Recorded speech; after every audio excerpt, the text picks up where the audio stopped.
Hello, everyone. Hello, everyone. Hope that you've enjoyed the first couple weeks of class. I want to start today with just a little bit of a review from the prehistoric chapter that you just did. Um, and let's just start with the Venus of Willendorf. There was a great question about, what were your preconceptions, and those were, I enjoyed reading your answers. But here is the Venus of Willendorf. She's a small, 4 3/8 of an inch piece, big enough so that she fits in your hand. Her neck would fit about where, if you were holding her in your left hand, her little buttocks or bottom would fit in the palm of your hand, and her head would just rest at the top of your hand between your palm and your index finger. She's that small. She would have been so that you could have put your hands around her in such a form.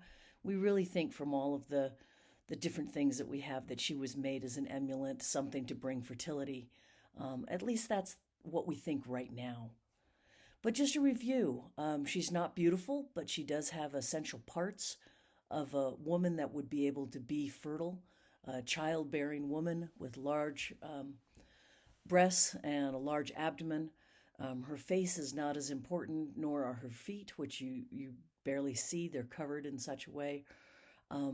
But she's, again, the beginning of a Venus or a woman figure that we see a lot during the prehistoric. Another piece that you got to look at was the cave paintings at Lascaux. And I just want to make sure that we bring up that these sensitive drawings and paintings of animals really show us that the artists knew the animals that they were putting on the walls. These bison, these horses, the goats, they really understood who these animals were and what they looked like. And they're very, very sensitive with the touches around their jaw lines and in their faces. You can tell that they're different animals, not just the same animal going back and forth, but also that these people not only understood how to draw an animal, but there was something else going on here in this cave. Again, because it's prehistoric, we're not really sure what that is. And then the third piece I kind of wanted to review with you was just Stonehenge. Stonehenge, which is the large sarsen stones that are put around in various horseshoe and circle on axis with the heel stone, that seem to be an astrological um, marking temple of some type. We think by the Druids. There also seem to be some connections with the moon. And as we go further out into the geography with the Avery holes, we can see that they're markers of seasons and the year. But let's go ahead and get into our next chapter, which is the ancient Near East. I like to start with a map, and you'll notice these green areas in the map that we have. They represent the fertile lands that could support early agriculture. Notably, the part that we want to pay attention to is Mesopotamia, which is between the Tigris and the Euphrates River. And then, of course, you're also going to see the strip along the Nile. We'll get to that when we cover the ancient Near East. The first two city-states that take control of the Mesopotamian area are Sumer and Akkad. And we kind of want to look at that and investigate what type of impact they have first on early writing, and then perhaps a little bit on historical or literary records that exist. We also want to talk about ziggurats and temples, a formation that they used. And then we want to look at some of the objects that we have found in the temples and in the royal tombs. Let's begin with cuneiform writing. Cuneiform writing was the principal writing form that the Sumerians used. And what you're looking at here on the slide is a stylus. The stylus is what was used to write this cuneiform writing.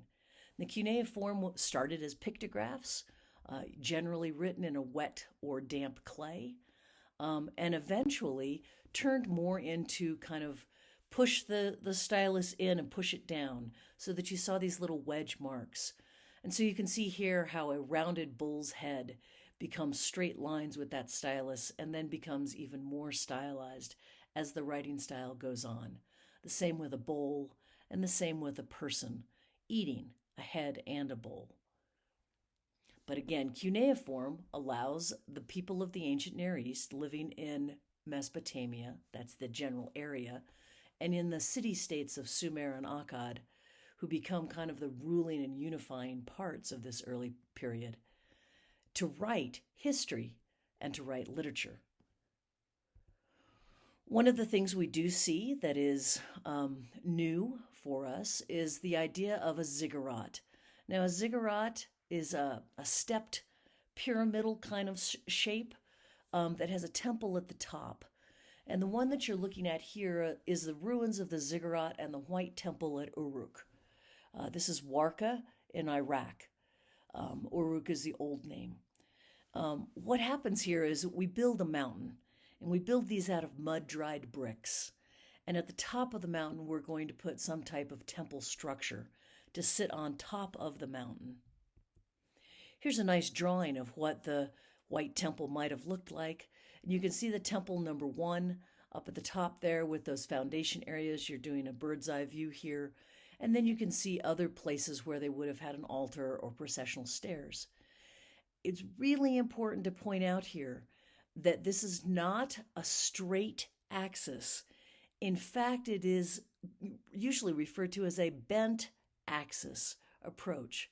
In other words, the people coming to the temple would not go directly to the temple, but they would walk up the stairs, they would go through different parts of the ziggurat, and finally bend their way around to the entrance of the temple, so that they would experience more than just attending the temple, that there were more things on the top of the ziggurat that were important. When we look at some of the remains from the temples in this early period of Sumer, this is a great example of a woman's head. It's approximately 8 inches tall. She would have been covered with her hair, and you can see kind of a slit in the middle of her head. She would have been covered with copper to give her hair, and then that would have been engraved, so it would have looked more realistic. Her eyebrows would have been inlaid, possibly with a lapis, perhaps a different type of stone, and her eyes would have been inlaid with shell, maybe alabaster. She's made of alabasters, but a shell or a crystal, so that her eyes would have had a more realistic view. Originally, of course, her nose would have appeared instead of being smashed off the way it is. But you can see a very tender, she has a chin, you can see that in the carving. And the fact that she's made of limestone or marble is also very important. That seems to be very rare at this time, where mud-dried brick seems to be the building material. It's very rare that we would see stone. It's not a common object here in Mesopotamia. Another thing that we see are carved vessels. These are also from the White Temple. They're now in a museum in Baghdad.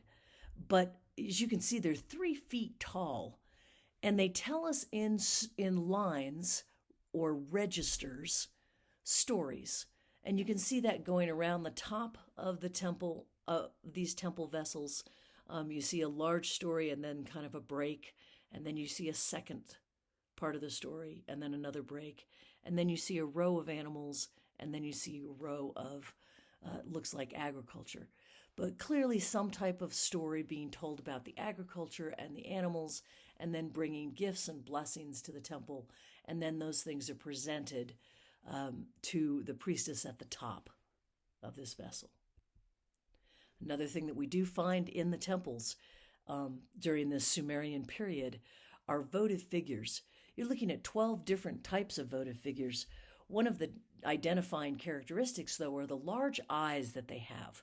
Their eyes seem to be more like Disney characters and exaggerated over the space of what a normal human eye would be.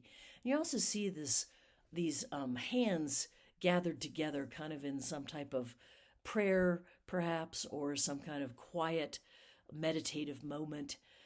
These votive figures have prayers written on the back of them.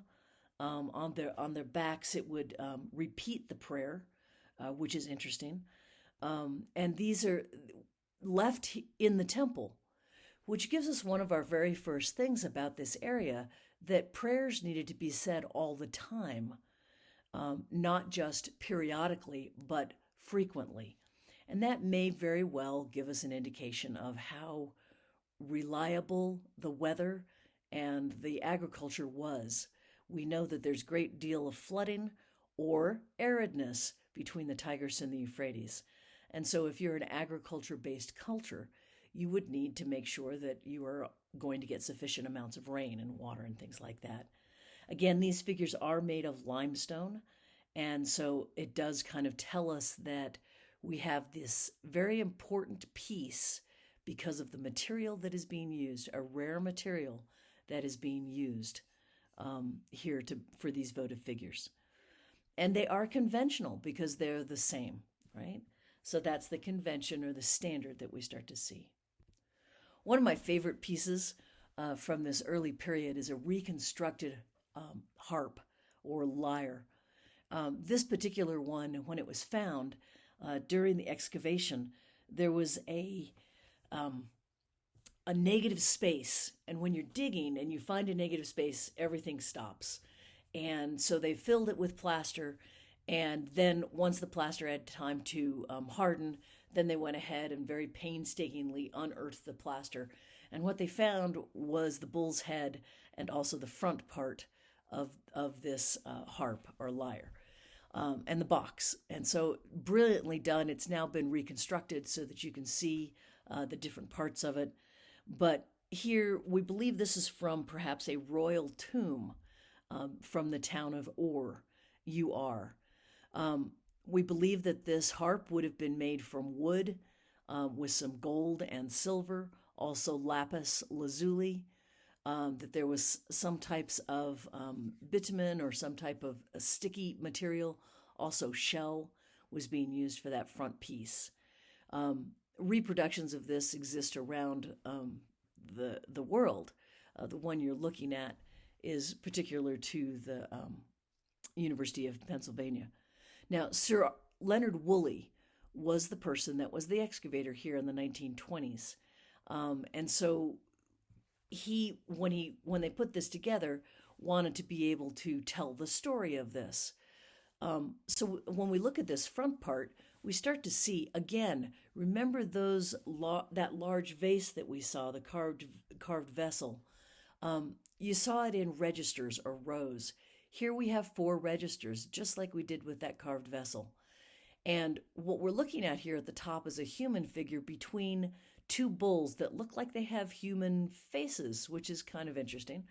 And then the next one, we see things being brought, looks like a wine or water vessel, but they're being carried by animals.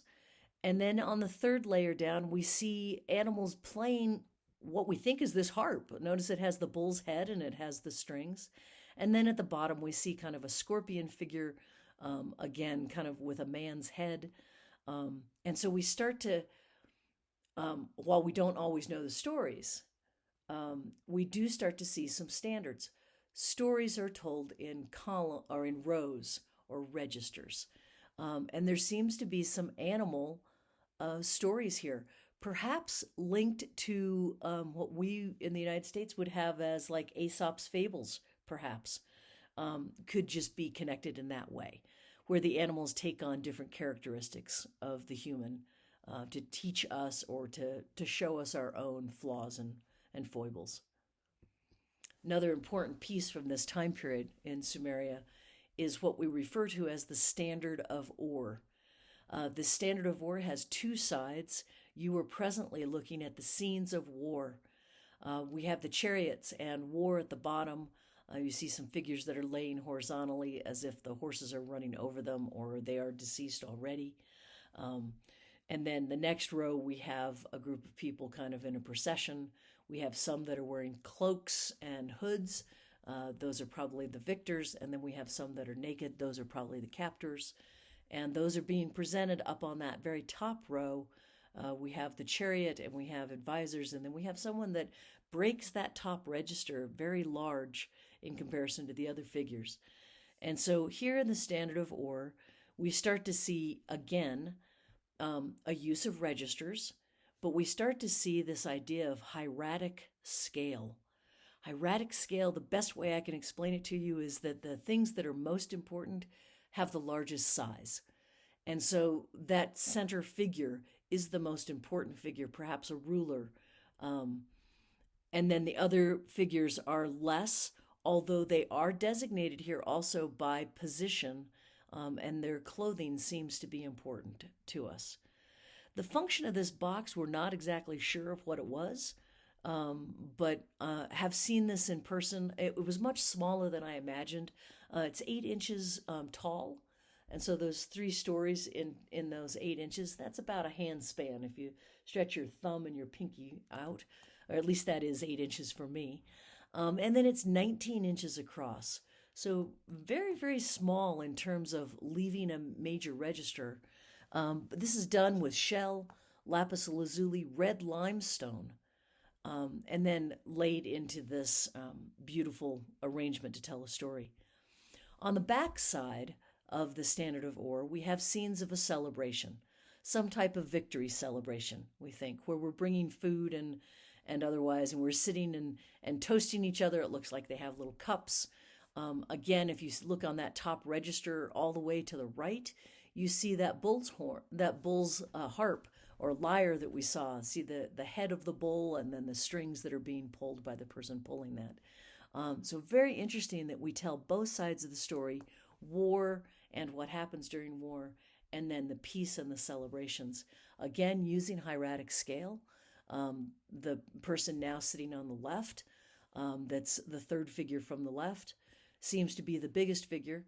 If he were to stand up, it looks like he would go above the Standard of Ore. And so those seated figures are out of scale, but they are large, telling us about the importance. And then I don't know if it's continuous or not, that it's telling the same story or just different scenes leading up to the celebration. Another thing that we find during Sumer is we find these cylinder seals. So what you're looking at, the blue piece or the lapis lazuli piece on the left, actually has been carved. And it's been carved so when you take it, kind of like a spool of thread, if you were to hold it on the top and the bottom and then roll it over wet clay, it would leave this impression. This was a way to sign things. It could tell stories of your families, perhaps victories that you had had. And so as we look at these, really interesting to see that these are personal family items that would be used to identify who the author or the sender of information is. And so you're looking at the seal on the left and then what it looks like when it's rolled across clay. Let's turn now to the period where the Akkadians, or the people from Akkad, actually start to kind of bring Mesopotamia together. What we notice in Mesopotamia is that we have city-states that rise and fall. Sumer is that first area with the cities of Uruk and Ur that seem to take control of the area. Now we have rulers or kings. They seem to be fighting men that take over. Beautiful head of one of the Akkadian rulers. This may be the head of Sargon of Akkad. And you can see that this is just a beautiful piece. Yes, the eyes have been gouged out again, probably because they were made with something precious. And so the eyes might have been shell or crystal. Sometimes the crystal is used so that it looks more realistic, and you would see those different colored eyes. It was beautiful when the light would hit it. The nose has been slightly damaged, just dented right kind of at the end.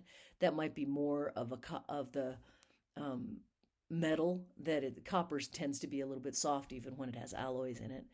But particularly to this piece, we see a really nice use of detail in the curls of the beard, the mustache above the lip, the braided hair, and you can start to see with the tie and how things are pulled together, literally tied together, if you will. And this is it's a beautiful piece when you look at it to really kind of show us who these people are. During this time period, Sargon, who was one of the first leaders that we think brought this area together under the rule of an Akkadian ruler, he installs one of his daughters to become a priest or priestess. And what you're looking at is a disc. It's about 10 inches in diameter. And what you're looking at is a rite where offerings are being brought to a temple. At the far left, you see a type of ziggurat or layers of going on a mountain. And then you see different people behind that. And so this is a very interesting time. His daughter was named the priestess for her lifetime. So even after her father stopped ruling, she continued to be the priestess. Sargon's grandson, Naram Sin, is seen here in what's referred to as the stela of Naram Sin. This is a little over 6 feet, about 6.5 feet, and you can see this at the Louvre now.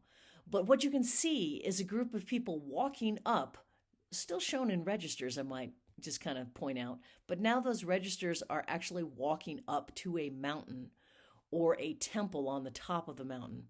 And at the very top of this mountain, you see two what look to be like sun discs.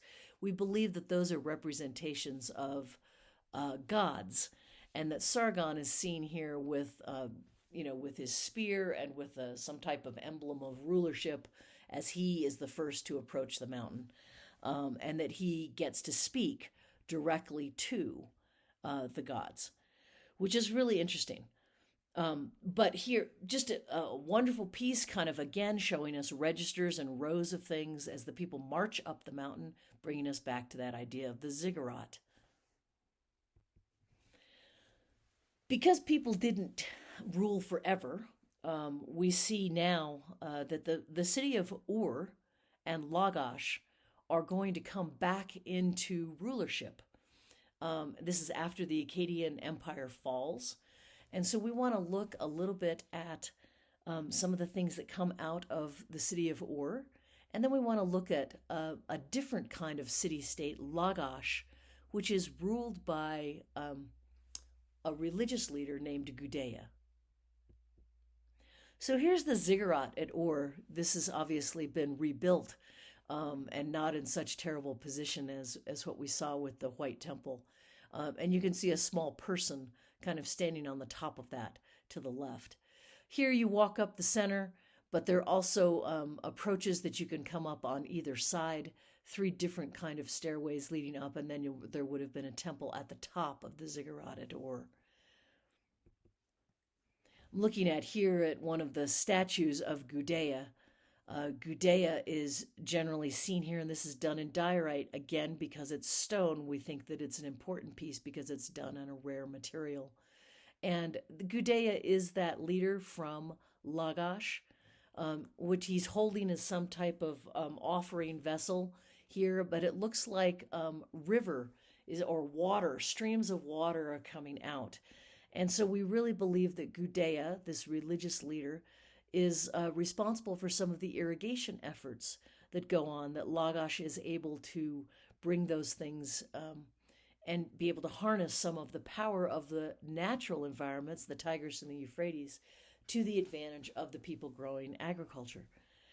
Interestingly, if you look on the bottom of Gudea, underneath his hands where he holds that vessel of water, you'll see what look to be like little pictures, and that is indeed cuneiform. And so it tells us actually the story of Gudea, which is really interesting. We believe that he commissioned this piece specifically to be done so that he could show that he worshipped the proper gods, to be able to bring water and healing nature to his people, that he was a good leader. And so these things we believe that this is a commissioned piece, and it tells of his goodness and how he ruled. During the long history here of Mesopotamia and the ancient Near East, we have our next basically culture that's going to kind of step forward, going to move away from that southeastern area, and we're going to move toward Babylon. During Babylon's reign, we have one of the rulers, Hammurabi, who actually writes a legal code, which has become known to us as the Code of Hammurabi, or this, and here you see the Stela of Hammurabi. You see Hammurabi standing here in front of a deity who is in the figure of a human being.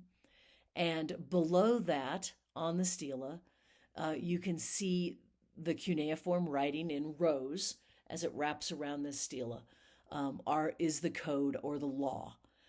So Hammurabi is known for establishing these laws. These are approximately 300 entries of rights, duties, punishments that the Babylonians might come in face to face with, depending on what they were doing. Most deal with property, some with domestic abuse or disputes. Punishments specifically are given out for a crime. And this is where we see one of the very first things where we have such one of the punishments is an eye for an eye. And that is one of those that becomes very well known from the Code of Hammurabi.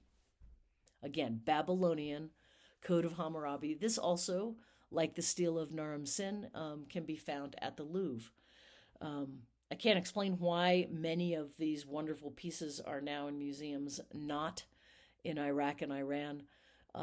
Several of them are, but some of these major ones, and probably because of the excavations during the 1920s, that they were given away or sold as pieces that were not important to the current day people, and so they were brought to different museums. After the Babylonians, we have the Assyrians, and then the Neo-Babylonians. And just remember that use of Neo just says new Babylonians. So much like we went from Sumer, Akkad, and back to Sumer with the cities of Ur and Lagash, we're going to see the same kind of thing happen with the Babylonians. Babylonians are in charge for a while, and then the Assyrians are going to take over, and then the reign of the area will come back to the Babylonians. So let's look at the Assyrians, who rise to dominance in this period. They rule for about 800 years. They are warriors. The things that we look at are battles. We see hunting things. We see lots of tributes to the king and some religious imagery. Here's a great piece. This is Ashur-nasirpal II, who is killing lions. And in this palace room that we know, the four walls are covered with the hunt of lions. Lions have long been considered the king of the animals. And so if as the king, you are on a chariot and you are killing the king of the animals, that does give some reference and also power to your own claim to be the king. You notice that he does have not only his bow and pulling his arrow, but he also has a sword wrapped around him. We see the power of the horses, nice muscular kinds of figures. Notice particularly in their legs of the soldiers behind that have the shields.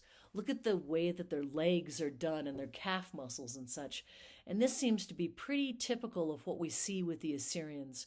Again, hunting scenes, war scenes, and an emphasis on this idea of power. Here's another scene that we see from one of the palaces. This one's real interesting because you see archers, but you also see this scene. You see the archers to the left where they're trying to take this city, but you also see these figures that are swimming. And this may be our very first historical pattern where we're doing something like scuba. The two figures at the bottom seem to have a bag that they're breathing into and out of, and so they are able to cross the moat to get to this city to be able to conquer it. But again, active warriors and showing us a war scene in this particular place.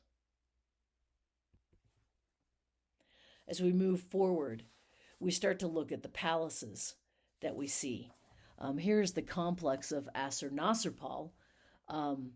And as you look at this, you'll see a city surrounded by a wall There's a specific gate to come into, and then the wall of the city goes around and protects a number of different buildings.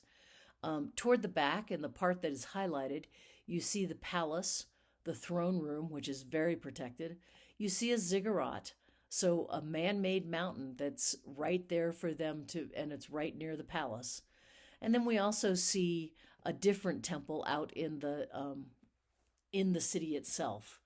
So here you're looking at this palace complex of Sargon II, which is really interesting when we start to look at what's going on. You'll notice that the wall of the city has towers, and then a wall, and then another tower, so that we have this idea of looking out and seeing all the way around us.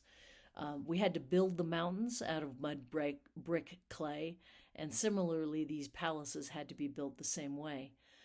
Because the land is generally flat, you do have a 360 all the way around it, unless mountains have been built. And so when those ziggurats are built, you might have landforms that are different.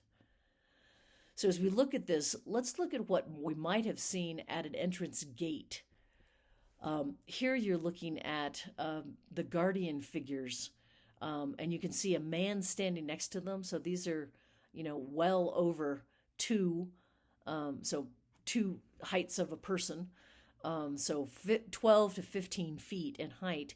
We see the face of the king, Sargon II. We see his face on what looks to be a bull, and if we go down the side, we actually see that it's winged. So there's a major wing coming off the backside of this bull. And the bull, if you're very careful and you look, you'll see two legs at the front. You'll see one of the legs stepping back, and then kind of along the side, you'll see two more legs that show that this animal has power to move.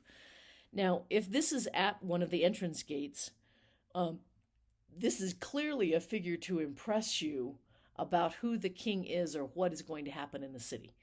And so looking at those, we want to pay attention to that. Again, this very Assyrian idea of showing power and who the king is. The more Babylonian piece that we see here is an entrance to a city. And this is a reconstructed piece that you can see. But this is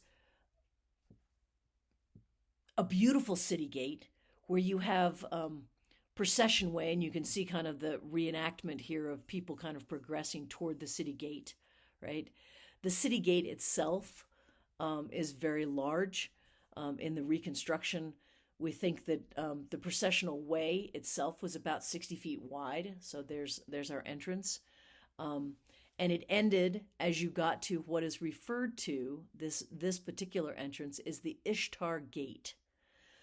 It's real beautiful, and when you look at the gate itself, you see clay that actually shows us three-dimensional figures. And so the animals that you're seeing there, we can see when we get close that they are bricks, but they're not flat bricks. Some of them are, where they've been glazed blue. But where the animals are, they've been carved, and then when they are put together, they make these animals. So this very beautiful and adorned, made to look impressive with all of those animals and height and everything else, so that you can see this. Originally, the gate would have measured 40 feet across and rising to a height of about 100 feet. So very impressive as we walk in.